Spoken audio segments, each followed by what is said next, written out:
Súper. Bueno, darle la bienvenida una vez más a AI Deep Dive. Hoy venimos a conversar con el doctor Marco Salazar, doctor en medicina, y yo creo que nos va a dar una visión súper interesante, Marco, de la inteligencia artificial, también de su carrera y cómo podemos entender a esa tecnología dentro de nuestras vidas. Que bueno, Marco, para ir entendiendo un poquito, yo creo que la gente se haga una idea de quién es Marco. Yo siempre hago esta pregunta. Marco, ¿por qué medicina? ¿Por qué ese muchacho de cole se encaminó por una de las carreras, creo que yo, más complicadas de ingresar y no solo de ingresar, luego de estudiar del país? Muchas gracias por darme la oportunidad de conversar aquí en Deep Dive. Soy gran fan del canal.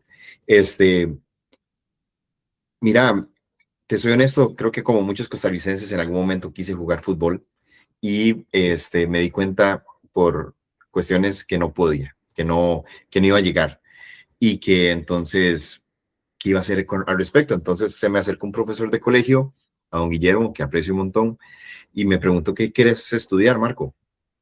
Y yo, ay, profe, viera que no sé, mis papás son de administración, pero a mí en realidad me interesaría saber por qué recuerdo las cosas y las veo en los exámenes. Entonces, ¿por qué tengo memoria fotográfica? Ah, vos querés estudiar medicina. Y yo, no, eso no hacen los doctores, profe.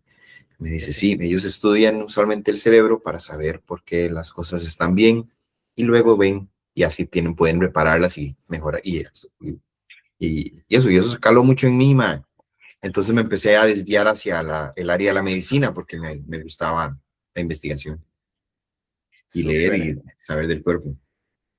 Y Marco, no era fácil. Yo creo que la gente, yo hago esta pregunta porque, bueno, hoy en un panorama donde la gente se pregunta qué estudiar, yo lo pongo ahí para que quien nos escuche, está en esa etapa, sepa que, bueno, hay gente que la tiene muy segura o que la inspiración se ve diferente. Bueno, fue la curiosidad lo que le llevó a estudiar medicina, ¿verdad?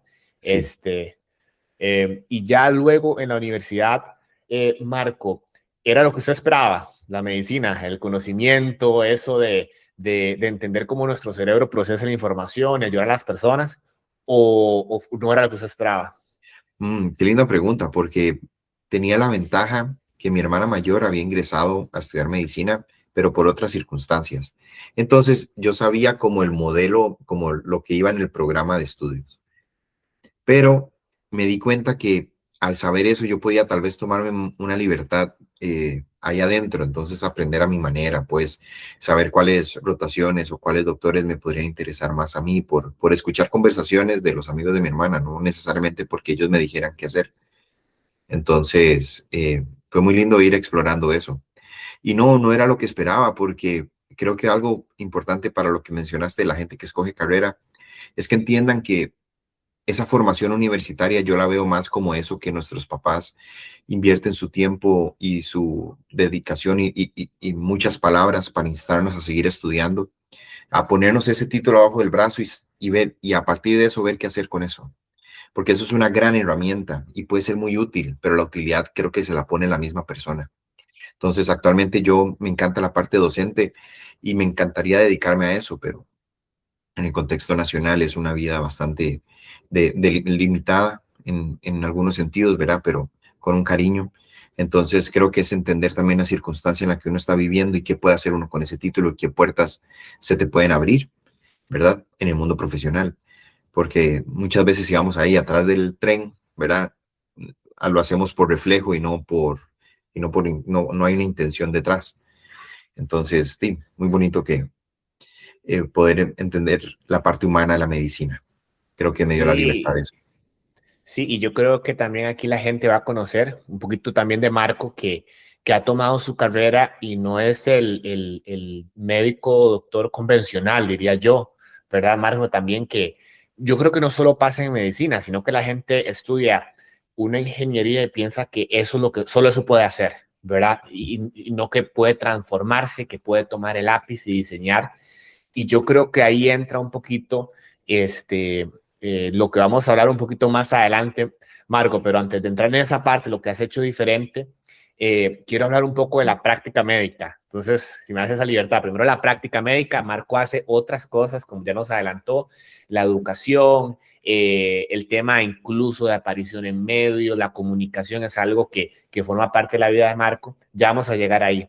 Pero Marco, ya usted sale de la universidad y usted, obviamente, ¿cómo funciona? Ustedes hacen residencia, Ujú. hay una parte de experiencia, pero ya luego usted sale a ejercer como médico, ¿cierto? Lo que sucede es que, como en muchas carreras universitarias, el último año se dedica a hacer una práctica profesional o una tesis, ¿verdad? O ambas, ¿verdad? Creo que en el TEC es una cuestión de ambas cosas.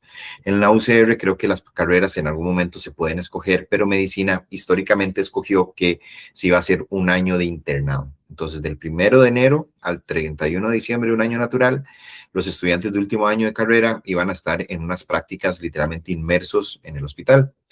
Ahí es donde creo que uno más crece académicamente y como y personalmente creo que te das cuenta si tomaste una decisión correcta al inicio o no, ¿verdad? Entonces, y luego de ese año de internado ya uno se gana el derecho de el título de medicina y ahora eh, los profesionales que se gradúan en medicina tienen que hacer un examen de ingreso al colegio profesional, ¿verdad? Los que ingresen al colegio profesional pueden optar por hacer servicio social. Entonces, ese año de servicio social, las personas que ya son médicos graduados de la universidad no están incorporados per se al colegio de médicos porque solo pueden ejercer medicina en donde se les dice, en el Mm. sitio ahí, en el sitio de servicio social. Entonces, doctor, ¿me puede ayudar con eso en la calle?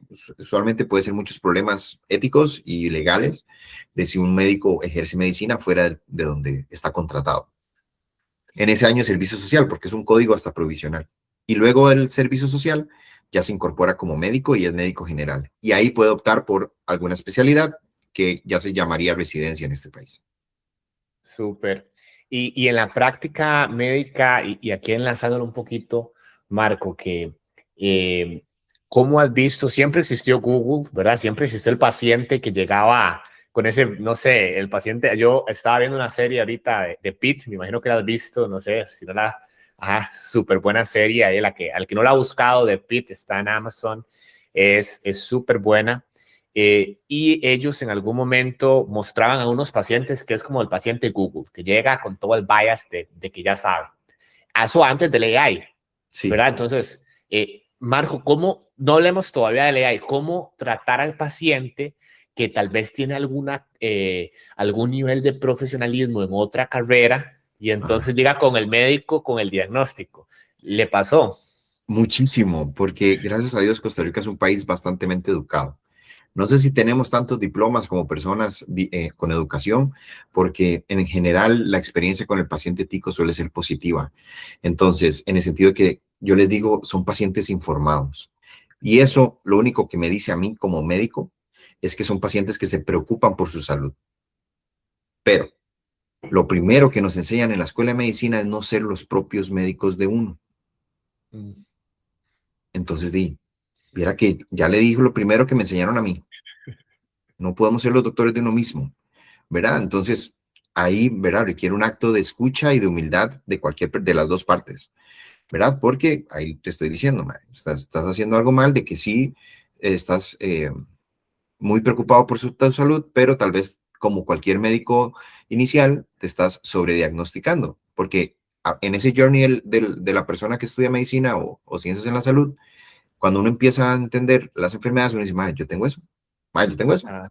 ma, yo tengo eso", ¿verdad? Entonces, es entender que ese tipo de pensamientos pueden ahí generar rumiantes y de ahí generan eh, problemas en la comunicación. Entonces, yo lo que opto es tratar a la persona que tengo enfrente, le explico. Porque si ya le interesó y ya estaba tan interesado, yo le puedo llegar a hablar con puntos y comas de por qué lo que esa persona está pensando no es lo probable. Y es que ahí es donde entro en la ciencia o el arte, que es la medicina, porque nunca podemos decir que es 0% algo, ¿verdad? A los que no sé si tenés visto gente que ve anime, pero en un anime que se llama Jujutsu Kaisen, el personaje más fuerte, Gojo Sotoro, ¿verdad? El poder del infinito, ¿verdad? Te vas a acercar muy cerca ahí, pero nunca va a llegar a tocar la línea. Es un concepto bastante matemático. Sí. Y en la medicina es eso. Ahí sí, eso puede ser cáncer. Pues, Sí, la eh, certeza es complicada, pero yo me llevo hasta este momento ese punto de que el mismo médico dice, yo no puedo ser mi propio médico porque voy a tener un bias, un sesgo y tal vez mi cerebro va a querer reforzar lo que ya yo pienso, que hoy, ahora sí, pasamos de Google, que de hecho Google hace poco hizo un cambio en su modelo en la barra de búsqueda y ya Google metió el AI. O sea, ya no es que va a despegar los famosos links azules, sino que cada vez menos la gente va a tener acceso a la información y va a acceder directamente a la respuesta masticada del AI. ¿Cuándo fue, Marco, que los pacientes, o no sé si usted se recuerda, empezaron a llegar con respuestas del AI? No solo de Google, que ya usted dijo, ja, esto viene de ChatGPT, o si algún paciente le dijo, Doc, yo ya me diagnostiqué. mae, vieras que el primer recuerdo que tengo, creo que fue hace como 3 años, 2023 ya. Ya alguien que sabía el concepto de agente, por ejemplo. Entonces creo que llegaba muy adelantado a la época o al ritmo que yo he podido llegarle al AI. Entonces, porque ponerse al día es bravísimo, ¿verdad? Entonces, y ahora, y ahorita vamos a conversar de esto porque tiene muchísimo que ver con el machine learning. Ha sido una bola de nieve, ¿verdad? Y lastimosamente, eh, desde un lugar o desde eh, no sé, idea de que el AI te va a dar la razón, ¿verdad? Entonces, Sí. porque te valida, ¿verdad? Que estaría mal si una máquina te... Tiene Sí, ese tema, la gente llama complacencia. El AI tiene un bias hacia la complacencia y hay, o sea, si usted le dice una cosa, él le va a reforzar generalmente ese criterio, ¿verdad? exacto. Contradecir no forma parte de. Pero hace mucho sentido, Marco, que sea en el 2023, porque fue en noviembre de 2022 que ChatGPT hizo su boom a nivel internacional, entonces ya la gente llegó. Y yo me imagino, Marco, también que, bueno, tienes aquí, Marco, además de trabajar, de practicar la medicina, ha trabajado mucho tiempo en Pfizer, ¿verdad? En farmacovigilancia y con equipos. Marco, ¿será que la gente también no ya va a la farmacia? O sea, yo creo que la gente a la consulta médica llega con un sesgo, pero ¿qué tanto se puede la gente automedicar con el AI? Esta es una duda que tengo yo. O sea, si ir a la farmacia, que le den las medicinas porque no necesitan, ¿será que estamos reduciendo la visita al médico? ¿Qué dice usted la intuición? Porque vamos a ChatGPT, Gemini y nos receta algo y vamos a la farmacia. Qué gran pregunta, Yur, porque eh, no, a menos, eh, la, la parte moral y ética de la industria farmacéutica, gracias a Dios, está bien regulada. Por lo tanto, se puede regular hasta donde los gobiernos extiendan su brazo, ¿verdad? En el sentido de que cualquier medicamento que se considere por legislación que se requiere receta médica o se requiere atención médica, las compañías están en indicación de ponerlo, ¿verdad? Entonces, por eso es que todas las dicen, ¿verdad? No hay excepción. Si es medicamento, te dice en algún lugar, acuda a su médico para recomendaciones, ¿verdad? Entonces, de ahí es donde rescato las buenas prácticas y el entender que un buen empaque y un buen proceso de manipulación de ese medicamento es esencial para garantizar seguridad, ¿verdad? Entonces, por eso eh, me separo mucho y es mi punto a señalar ahí con los remedios no considerados medicamentos que ingresan al país, no tienen el mismo manejo. Sí. Entonces, eh, perdóname, me divagué en esa idea.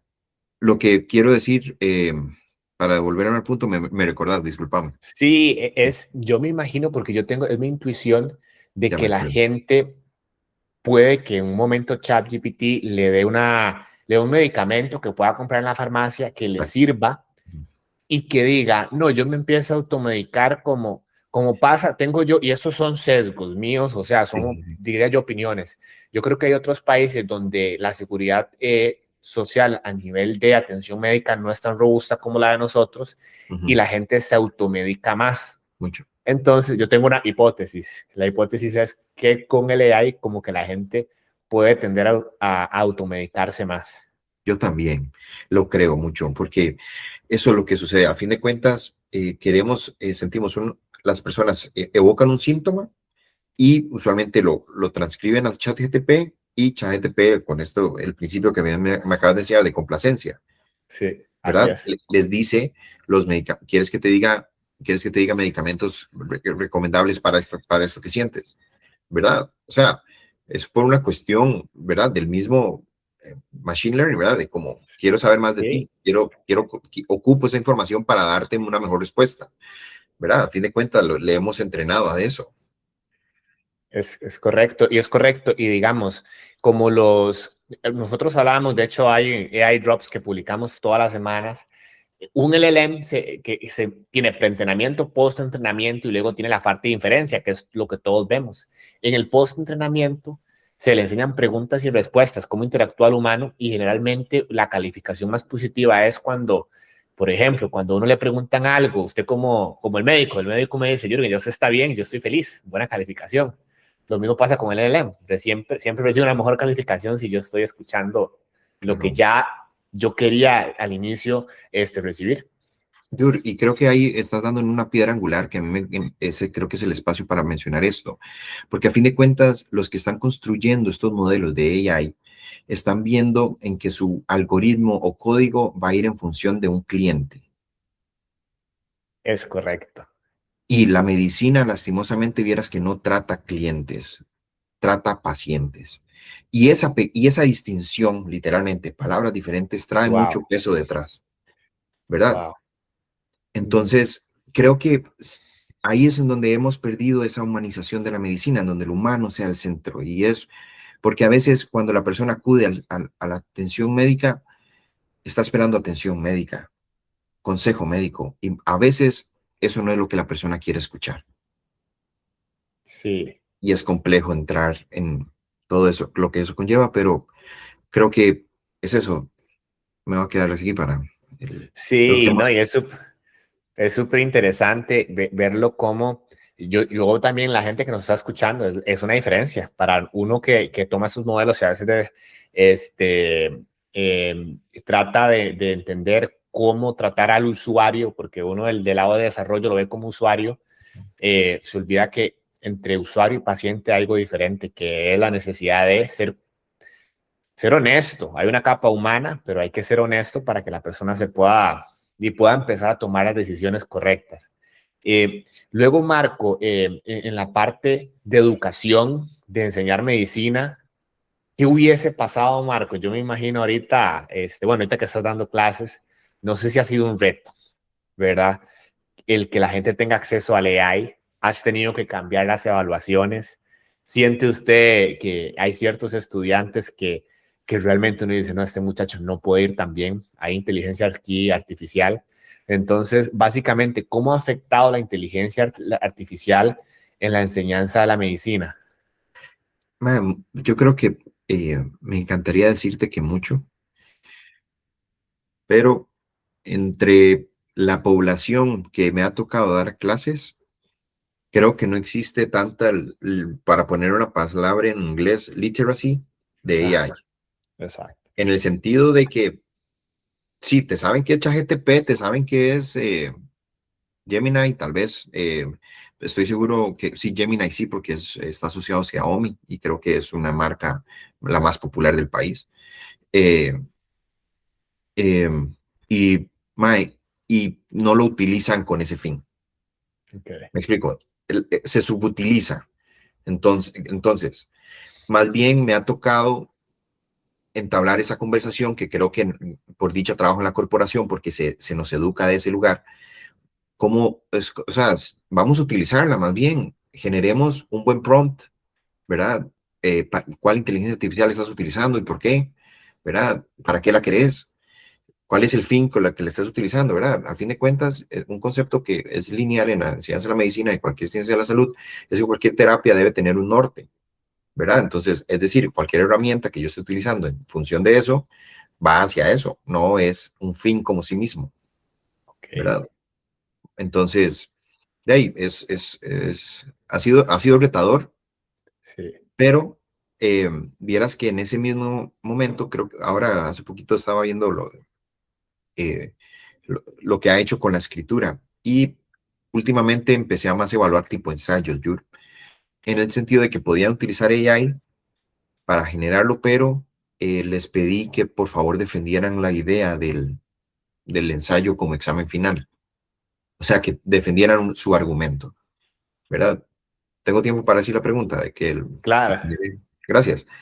El, la pregunta que les genera a mis estudiantes es que son estudiantes del curso de fisiología para psicología y les introduje el tema de psicofármacos. Entonces vemos, literalmente, se arman las clases con la misma literatura que los residentes de psiquiatría de este país. Entonces, les damos una clase de los medicamentos que se utilizan para el tratamiento de la salud mental, ¿verdad? Y de cómo la combinación entre tratamiento farmacológico y lo no farmacológico es lo que tiene más evidencia de que mejora a las personas. Eh, Les pregunto, ¿ustedes creen que con el futuro en la salud mental los medicamentos o bien las terapias para la salud mental va a ir más hacia lo específico, hacia como lo más molecular, hacia lo más, vamos a crear con el AI esa estructura proteica que ocupamos en tal lugar específico del cerebro, o vamos a migrar a entender que la esfera de la salud mental es más que esta esencia específica, ¿verdad? Que un ser humano con herramientas más macro puede tener los mismos resultados que esto, ¿verdad? Ya el estudio de costos y de todos estos procesos se las dejo a otros profesionales, pero a mí me gusta más el lado cultural y eso. Y no dice que la misma inteligencia o bien la misma herramienta que utilizaríamos para un tratamiento así específico para algo como el tipo cáncer, no podamos utilizarlo para mejorar todo este entorno integral de la persona. ¿Verdad? No satanizo ni una ni la otra. Entiendo, sí, entiendo esta tecnología que encontraron, sí. ¿verdad? O que crearon, como quieras verlo. Pero de ahí, ¿sí? Sí, y no, pero es interesante también, Marco, porque casualmente en esos últimos episodios siempre hemos entrevistado a gente que tiene alguna práctica en la educación y es interesante ver cómo han cambiado. Ya también anteriormente hablábamos con Luis León, que él es experto en la aplicación de la inteligencia artificial en el hardware, cómo funcionan las computadoras y demás. Y Luis lo que nos decía precisamente era eso, que él está pidiendo a la gente también que defienda sus argumentos. Es decir, cambiar el hecho de, porque hoy la prosa, el AI la genera, pero que la gente defiende y que explique el por qué. Eh, y es muy interesante entonces ver cómo hay estudiantes que en ese momento y se quedan sin palabras. Me imagino que pasa porque no pueden defender algo que tal vez el AI les dio. Eh, Puedo Marco, defender a mis estudiantes. sí, Todos defendieron sus ideas todos, grandiosamente. Todos se pegaron una muy buena nota. Estaba muy orgulloso. Es súper. que, exacto. No, y lo que Ujú. dices es, también hay gente, yo lo he visto también, todavía cada quien tiene su especialidad, obviamente uno trabaja en eso todo el día y uno ve que la gente todavía esa alfabetización del AI no les ha llegado, para bien o para mal, Exacto. pero Sí. en el tema del conocimiento creo que para bien, que la gente vaya adquiriendo ese conocimiento y lo vaya masticando. Y ahora, Marco, yo siempre me he preguntado para enlazarlo un poquito con la toma de decisión, ¿cómo hace un médico cuando escucha los síntomas? ¿Verdad? Porque uno podría pensar, como vemos con el AI, uno le da un buen prompt. Me imagino que hay pacientes que te dan un mal prompt, ¿verdad? Que llegan, doctor, me duele esto, pero hay pacientes que te dan un buen prompt, ¿verdad? Que me duele esto a partir. ¿Cómo funciona o no sé si al médico se le entrena para escuchar el primer prompt de una persona y preguntarle más, ¿cómo se llama eso? Ese proceso de descubrimiento, hay técnica ahí. Sí, esa es la hermosa ciencia de la semiología, Ok, que es estudiar al paciente. A mí me encanta la semiología, o sea, fue lo primero que a mí yo me devoraba y son esos signos y esas cosillas que uno ve en las personas y uno le enseña el ojo clínico, ¿verdad? Ajá. Y uno lo ve. Hay gente que lo tiene, hay gente que no lo tiene, hay gente que lo tiene muy fino y hay gente que lo tiene menos fino. Pero lo que creo que todos los que lo tienen bueno concuerdan es que eso se entrena, Okay. ¿verdad?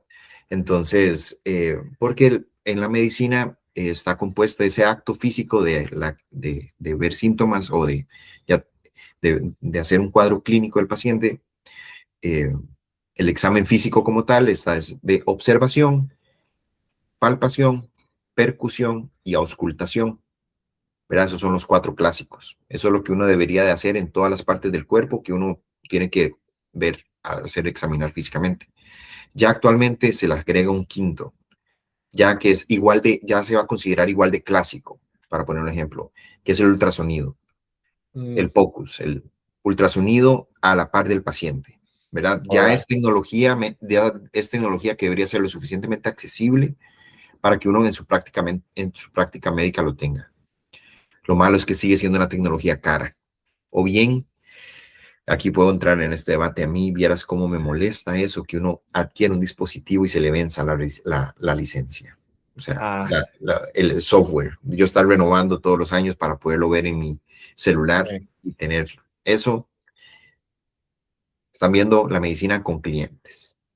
Sí, y yo creo dos puntos ahí. Me encanta esos cuatro y ahora ese quinto elemento que, bueno, lo que uno tiene mucho de la medicina es la experiencia como paciente y lo que y con lo que le muestra la ciencia ficción, ¿verdad? Y las series que uno veía el Doctor House, ¿verdad?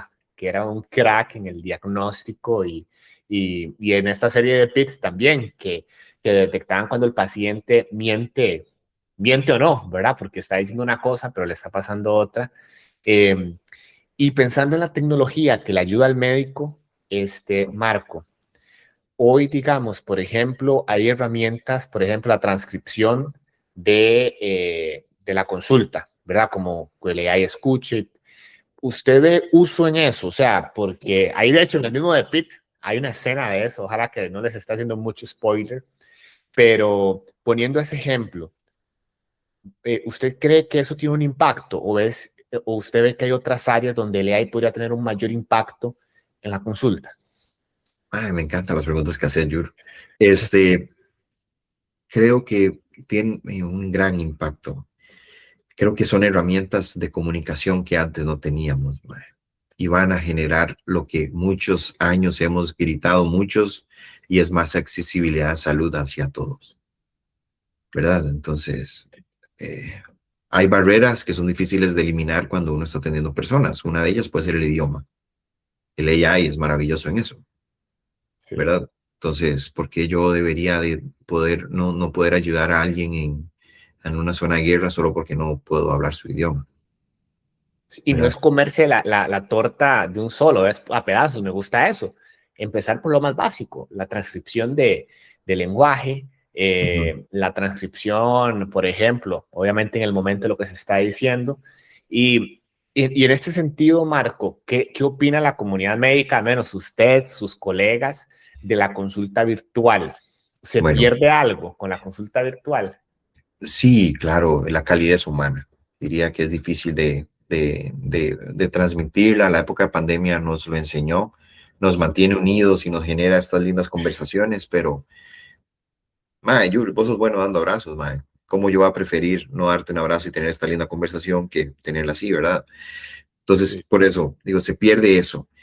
Ahora, con lo del AI de ayudar con la consulta, vieras que yo tengo un parecer, y es que démosle la información que sea necesaria, porque en ese momento la consulta médica, si no es necesario que se transcriba o tener la ayuda de esta herramienta, me gustaría que el ambiente sea lo más hermético posible, que sea una consulta médico-paciente, ¿verdad? Que el Ok. paciente decide quién está ahí y quién no.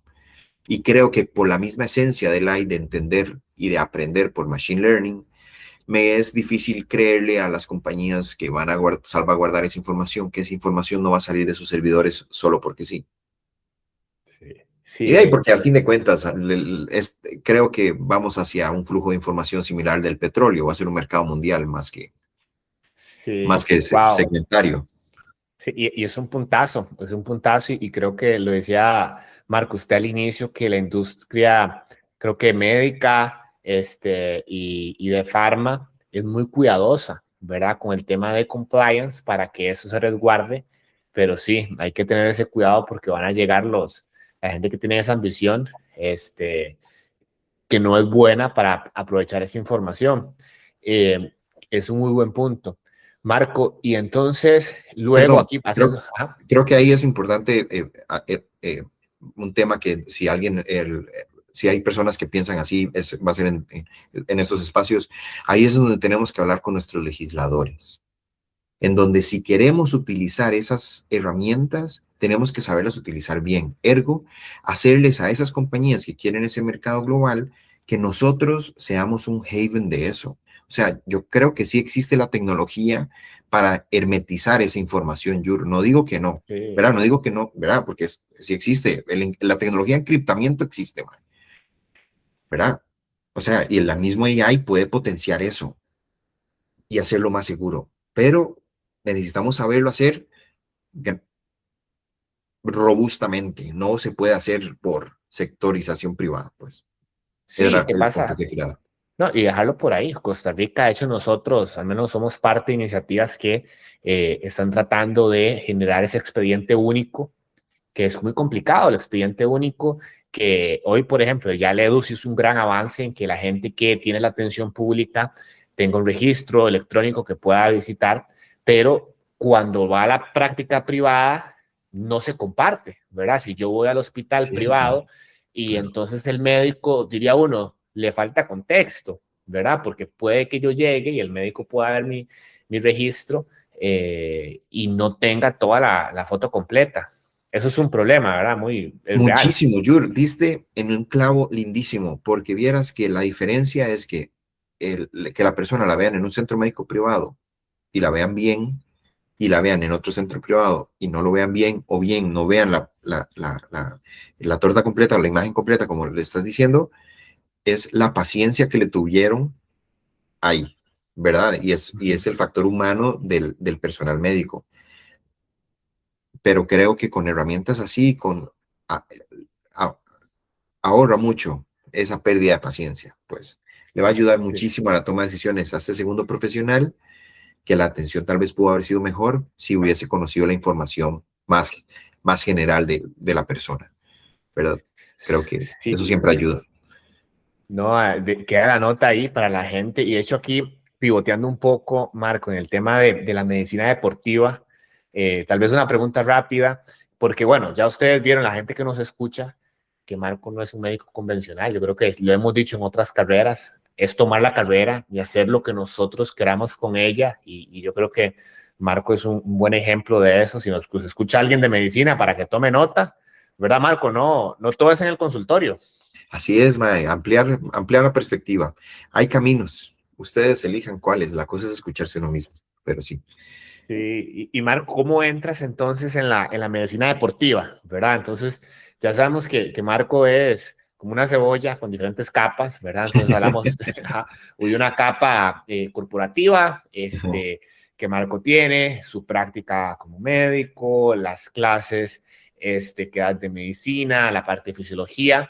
¿Por qué entra Marco? ¿Fue como una reivindicación con el fútbol, entrar de alguna u otra forma? Mal, como la vida me mostró que iba a volver a las canchas de otra manera, ¿verdad? Yo durante la U decía, qué lindo ser médico deportivo, ¿verdad? Y me di cuenta que en Costa Rica no existe especialidad como tal, y hay posgrados que hacen mucho de esto, como el gran posgrado de fisiatría y rehabilitación, eh, pero en el año que estaba haciendo servicio social, no entré a la residencia que yo quería en ese momento, que era geriatría. Y yo dije, bueno, ¿ahora qué hago? ¿Qué quiero? En realidad, ¿qué quiero aprender? ¿Verdad? Entonces, dije, man, yo creo que yo quiero aprender, yo quiero ser médico FIFA. Yo imagino que eso debe existir. y ahí se las dejo. Uno puede sacar el diploma de medicina FIFA gratuitamente ahí en la página FIFA, solo que requiere muchas horas de estudio. Entonces, de ahí, adelante, el que tenga compromiso. Entonces, así fue como saqué ese curso y al año siguiente, eh, una amiga de la universidad, el hermano era jugador profesional y el agente tenía un equipo y me llaman y entonces me dice, Cata, eh, ¿puedes ir al estadio del ST Center el sábado a las 11? Y yo, sí, sí puedo, me acaba de comprar carro, entonces yo decía, madre, lo ocupo, Sí. no quiero. Pero fui y así comencé. Y entonces empecé a ir a eso y luego empecé a ir ahí un saludo a la gente de la Copa de Mountain Bike. El fin de semana pasado tuvimos la quinta fecha. Fue una fecha internacional súper lindo. Me ha tocado atender juegos nacionales de biciclismo de ruta y ahí me he ido introduciendo. Ahora he estado más en contacto con dojos, que creo que son importantes. Hace poquito di una charla de conmoción cerebral en artes marciales, que creo que es una enfermedad o es algo que hay que tomar en cuenta en la práctica pediátrica, porque ahora el acceso a diferentes deportes hace que haya que tener un poquito más de cuidado. Pero, pero sí, sí, Súper. No, así y fue. súper bueno, en ese camino de la medicina deportiva, bueno, no solo el fútbol, ¿verdad? Y ya hay diferentes deportes. Y ahí quería ver, Marco, porque uno se pregunta, en la medicina deportiva hay datos. O sea, ya por ejemplo, Real Madrid, obviamente Barcelona, todos esos equipos tienen, quería yo, datos biométricos, pueden ser del jugador, de qué tanto se está cansando.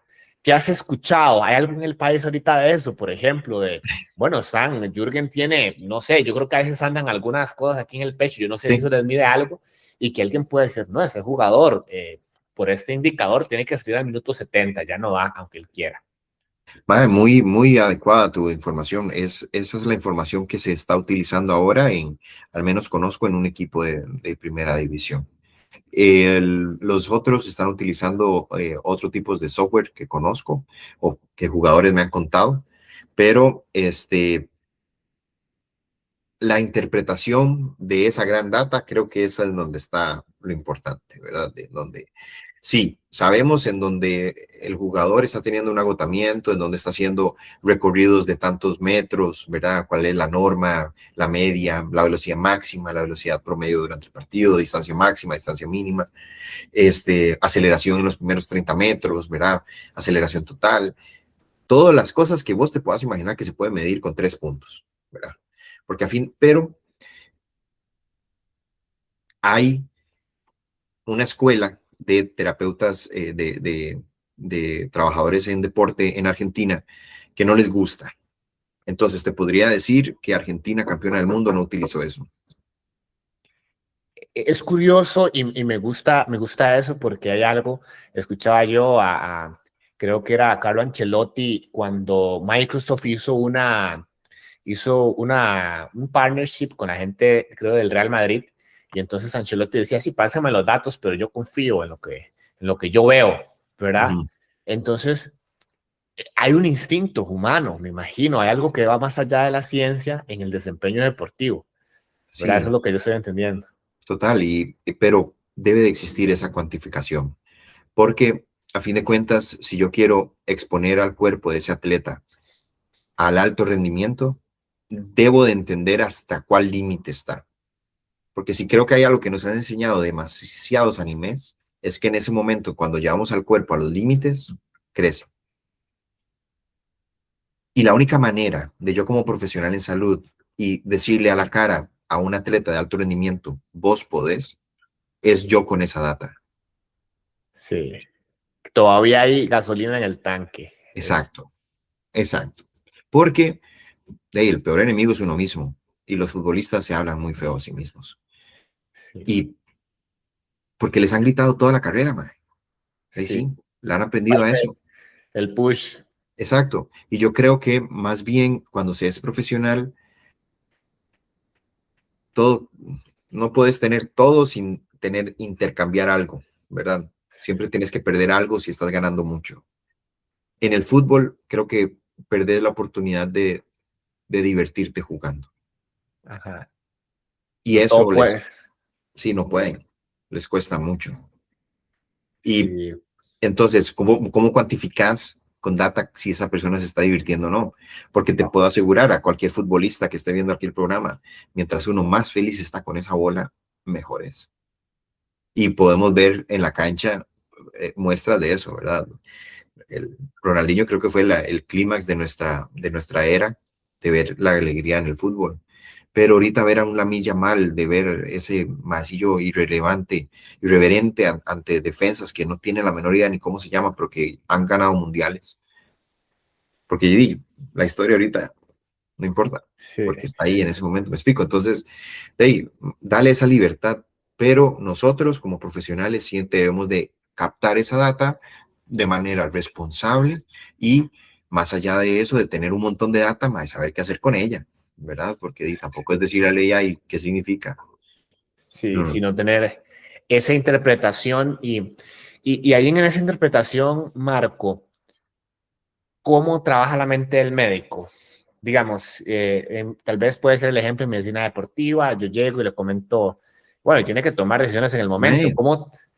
como el algoritmo en el que se está enseñando al AI, así, tal cual. O sea, algorítmicamente. Uno lo que tiene en mente al momento de tratar a personas son algoritmos de tratamiento. Entonces, porque a fin de cuentas esas son las prácticas comprobadas que son más beneficiosas que riesgosas. Entonces, que en teoría, si seguimos ese orden, es más probable que la persona tenga un resultado favorable. ¿Verdad? Nunca estamos diciendo que eso es lo que la va a salvar. Un algoritmo de tratamiento como, por ejemplo, los pasos que uno sigue al abordar a una persona con un paro cardíaco. Sí.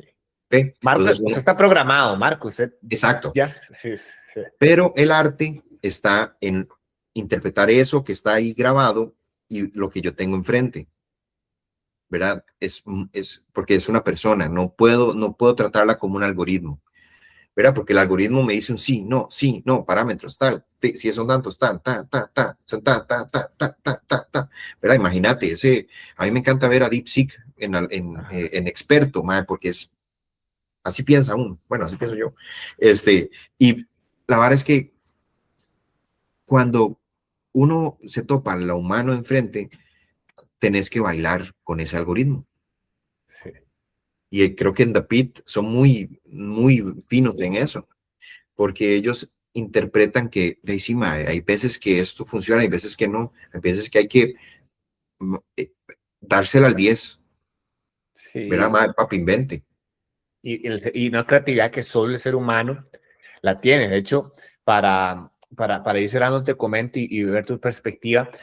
Hubo un momento, creo que es Geoffrey Hinton, que él fue el ganador de lo que se considera el premio Nobel de AI en su momento, el premio Turing, que él decía que una de las carreras que iba a desaparecer eran bueno, ¿cómo se dice? Los expertos en imágenes médicas, Ujú. imagenólogos, no sé si tiene ahí, pero porque el AI en primero era muy poderoso con imágenes, todavía es muy poderoso con imágenes, y de hecho lo veíamos nosotros antes de 2022, cuando ChatGPT salió con los modelos de lenguaje, y se decía eso, que la gente de imágenes médicas iba a desaparecer. Pero pasa que hoy más bien se necesita más personas que trabajen en imágenes médicas. O sea, no quitó ese trabajo, sino que generó más trabajo. Como que yo no sé si vino a complementar la carrera y a resolver tal vez tareas repetitivas, pero siempre se necesitaba el humano en el loop para tomar la decisión. ¿Has escuchado algo de eso? O sea, de las imágenes médicas o cómo es que vaya a afectar la inteligencia artificial en la medicina. ¿Va a cambiar el médico? ¿Van a haber nuevos médicos? ¿Cómo lo ve usted? Qué linda pregunta, ¿no? Qué difícil porque, hmm, no, es que qué curioso porque no me quiero echar un gremio encima. No, no, a decirlo tranquilo. O sea, Sí, sí, como... sí. Es porque, ok, no, digamos las cosas como son. Eh, sí ha existido la pérdida de la humanización de las personas que interpretan imágenes, en donde esa deshumanización les ha llegado a no tomar posiciones. Y posiciones me refiero a apoyar colegas o a a decir si lo que están viendo es algo malo o no, porque le dejan la decisión a la otra persona. Si hay duda, otra persona. Entonces espero que, no, me retractaré, no quiero que nadie pierda su trabajo, pero sí quería hacer esa acotación de que no, las personas a veces se van a hacer un ultrasonido y ni siquiera les vuelven a ver la cara. Y les dicen, vaya, yo le mando esto a su médico. Ni siquiera les Ah, explican, no les dicen nada, no les dicen nada. sí, y Entonces cuando, ajá, sí, ya sé a lo que usted se refiere, Marco, y cuando pasa se siente uno diferente. Yo no lo había pensado así, porque yo probablemente me he hecho distintas imágenes médicas donde he tenido esa experiencia, pero hace poco fui a una clínica donde tuve la contraria. Llegó el experto en imágenes y me da la mano. Yo, nunca me da la mano, ¿no? Siempre levántese la camisa, le vamos a pasar no sé, ese gel, ¿verdad? ¿verdad? Y yo, ¿Verdad? wow. Exacto. Y, Entonces, ahí por eso no quiero jugar con el pan, ni los arroz y los frijoles de nadie, pero aboco a que para que eso no suceda, mae, sean como el último profesional que habló aquí mi amigo Yur, porque tengo entendido de la última información o un estudio que leí fue uno de que estudiaron mamografías y que detectaron cánceres años antes. O sea, como que veían como, porque la práctica que tiene aquí la Costa Rica, ¿verdad? De hacer mamografías cada año en mujeres de cierto grupo etario, hace que uno pueda meterle toda esa información al AI, imagínate en Gran Bretaña, y se dieron cuenta, entonces el AI detectó ese nódulo que detectaron años después los médicos, AI ya lo vio años antes, ¿verdad? Y la muestra fue altísima, como 21,000, sí. pegó antes. Entonces yo digo, pucha, está haciendo pero a fin de cuentas no hacemos lo mismo para detectar misiles. Sí, O sí, sea, sí, sí, geolocalización, me explico. O sea, es correcto. Sí, yo creo que hay un gran reto y por eso, más bien, Marco, te agradezco que nos hayas compartido tu visión. Aquí a la gente que nos escuchó, a esas preguntas a veces no hay que tener las respuestas, hay que tener elementos, porque eso está cambiando todos los días. Eh, pero yo aprendí muchísimo, Marco, de cómo piensa el médico, que es una buena analogía a veces de también cómo nosotros vemos al AI y saber que el AI no piensa como el médico y que necesitamos al médico que nos diga la verdad en la cara, que nos confronte de buena forma, que nos convenza de lo que tenemos que hacer. Entonces, Marco, tal vez si puedes cerrar con un mensaje para la gente que hoy, como yo, tenemos a disposición las herramientas de inteligencia artificial y que las consultamos antes de ir al médico, ¿cuál sería un buen consejo entonces yo, doctor Marco, ¿qué hago? O sea, le pregunto, no le hay, llego sí. prediagnosticado, ¿cuál sería un buen consejo para esa gente? Eh, Creo que para ellos les digo, tengan amigos médicos o bien confíen en las personas y confíen en sus cuerpos. No hay nadie que entienda mejor el cuerpo de uno que uno mismo. Entonces, antes de eh, buscar cosas y autodiagnosticarse, dejen el celular, bajen tiempos de pantallas y hagan ejercicios de introspección. Si a partir de eso aún sienten la molestia, contacten a un profesional médico. Me habías preguntado sobre las consultas virtuales. Para eso están, para esos casos. Sí. Creo que son maneras, un triage muy adecuado y gracias a Dios por la tecnología y el Internet, que podemos acceder a la humanización de esa atención, ¿verdad? Es a fin de cuentas, aquí estoy, ¿verdad? Estoy teniendo esta comunicación, entonces creo que mi recomendación sería acudan a una cita virtual antes de utilizar inteligencia artificial para hacer síntomas, porque creo que es más lesivo que beneficioso en cualquier contexto. Me asusta el uso de inteligencia artificial en salud, específicamente en salud mental, porque es en donde más se usa. Wow, wow, eso sí lo he dejado por fuera, que es donde más se usa. Bueno, la gente que no sabe, en ChatGPT ha reportado, o sea, que es lo que más se usa. O sea, la gente no pregunta sobre, bueno, lo contrario a la salud mental. O sea, la salud con, me duele esto, me duele el hombro, me siento solo, tengo problemas de pareja. Esas son preguntas clásicas. Qué Exacto. interesante eso, Marco. O sea, hay gente, es que yo me fui a lo más, muy ingeniero uno, yo me fui al dolor convencional, a la herida, Sí. pero sí hay Y, gente tratándose mentalmente con el AI. exacto, porque, y creo que aquí es donde entra la función del médico. Uno, ¿cuál es, qué hace el médico? Es difícil, ¿verdad? No, no sanamos. Entonces esas dudas yo las me las he generado y me las he contestado. Somos los que les enseñamos a tener salud. Y la salud engloba la parte biológica, mental, funcional y social, a fin de cuentas. Entonces, no es que el médico le tiene que enseñar a tener todo eso porque nadie tiene ese conocimiento, pero sí de guiar a la persona a eso. ¿Y quién define ese concepto? Cada quien, ¿verdad?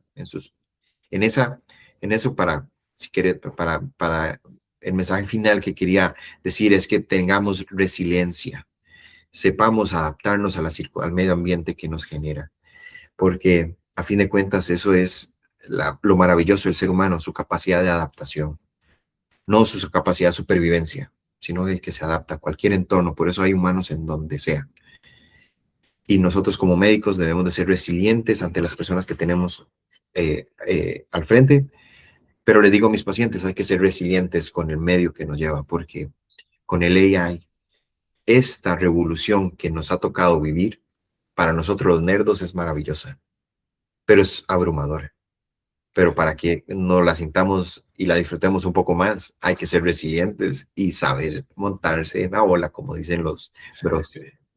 Súper, no, queda anotado. Y bueno, parte de eso, estimados y estimadas, es escuchar esas perspectivas, que no nos asuste. Parte de eso es este podcast y ojo el mensaje de Marco ahí, la inteligencia artificial intuitiva y accesible. Ojalá que ustedes hayan aprendido algo y en algún momento volvemos con Marco, porque después de un año, después de 6 meses, siempre van a haber cambios. Así que muchas gracias, Marco. Entonces, bien, man, un abrazo.